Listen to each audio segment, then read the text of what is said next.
Hi guys! Welcome back sa ating reaction video about sa Techram team. Ayan, ito na naman. May issue na naman ng Techram team. Oh my goodness! Alam nyo guys, nakakalungkot. Aside from Techram team, meron ding issue ang Pinoy in Equatorial Guinea, which is sinusubaybayan ko rin from the start. And nakakalungkot talaga yung mga nangyayari. So ayun nga, nakakalungkot yung mga nangyayari na ang daming nakikisawsaw pagdating kay Kuya Dave. Ang daming nakikiging feeling perfect na guardian, which is hindi nila na-appreciate yung ginawa ng Techram team at Manalastas family para mapabuti yung buhay ni Dave.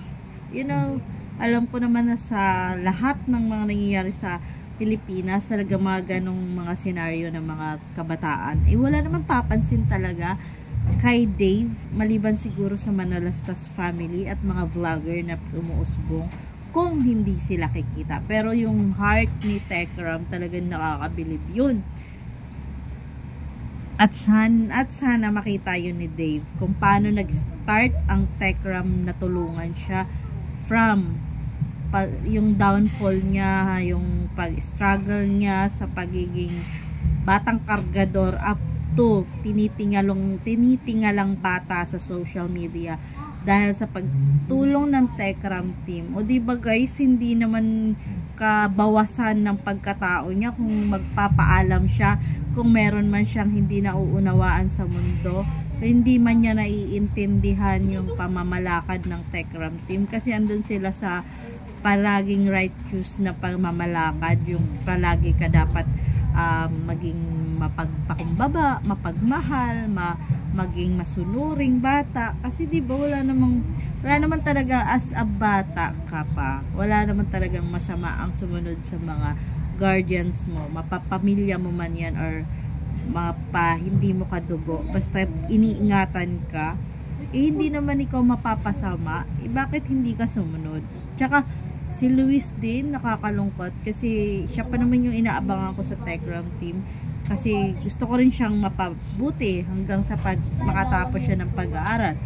Like yung mga anak ni Nanay Apple, sobrang sarap nang i-give up, pero di ba hindi ginawa ni Techram kasi nga mahal na mahal niya yung mga bata. Ano ka pa Dave, na ikaw ang tinuring na anak talaga na panganay ni Techram, tapos ikaw yung gi-give up at mag-set aside ng mararamdaman ng Tatay Ram mo. Nasakit lang para sa amin na sumuporta sa iyo from the start, ganun yung magiging gawa mo. Sana hindi mo kagustuhan yung mga nangyayari, pero piliin mo yung pamilyang tumanggap sa iyo ng buo at tinuring kang kadugo, kahit na hindi ka naman kaano-ano, 'di ba? Iniligtas ka sa lugar na kinasadlakan mo nung bata ka. Sana ma-appreciate mo 'yon, at kahit di pa ako nakasuklay, ito reaction na ako para sa iyo. At saka nakakadismaya talaga yung nangyayari sa Techram team. Sa ginawa mo sa Techram, kay Techram, nakakadismaya 'yon. Sana lahat ng mga nakapaligid sa'yo maisip kung paano nag-umpisa si Techram para iangat ka bilang ginawa kang tao na may purpose sa mundo. Ginawa kang batang may silbi sa mundo, na hindi ka lang kargador, na hindi natatapos yung buhay mo sa palengke at maging kargador ka forever. Binihisan ka, ginawa ka talagang poging-poging Kuya Dave, tapos ganun lang ang gagawin mo.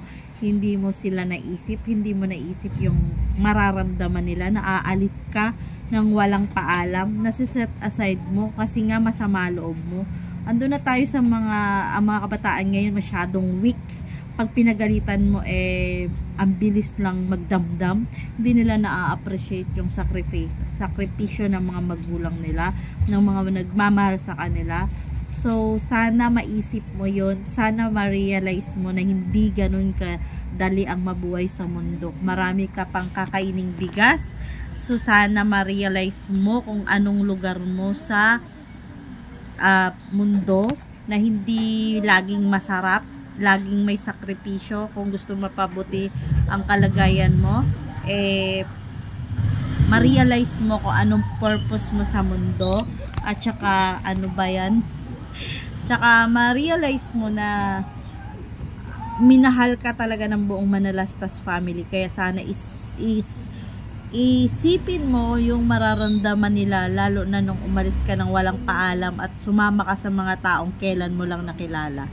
Sana doon ka mag-isip ka, magmuni-muni ka, na hindi lahat ng tingin mong tama ay tama, kasi may mga taong nasasagasaan, may nasasaktan sa mga desisyon mo sa buhay. Bata ka pa, malayo pa mararating mo, at sana kahit hindi ka namin kaano-ano, minahal ka talaga ng buong Tekram followers, kasi nga naawa sa'yo. Pero ngayon sa ginagawa mo, parang nakakainit ng ulo. Yun, hindi nakakatuwa, promise. Talagang pati ako umiinit ang ulo ko sa awa kay Tatay Ram mo, kasi sobrang pagod na siya sa pagmi-mission, tapos bigla kang ganon na parang wala kang pakialam sa mararamdaman niya.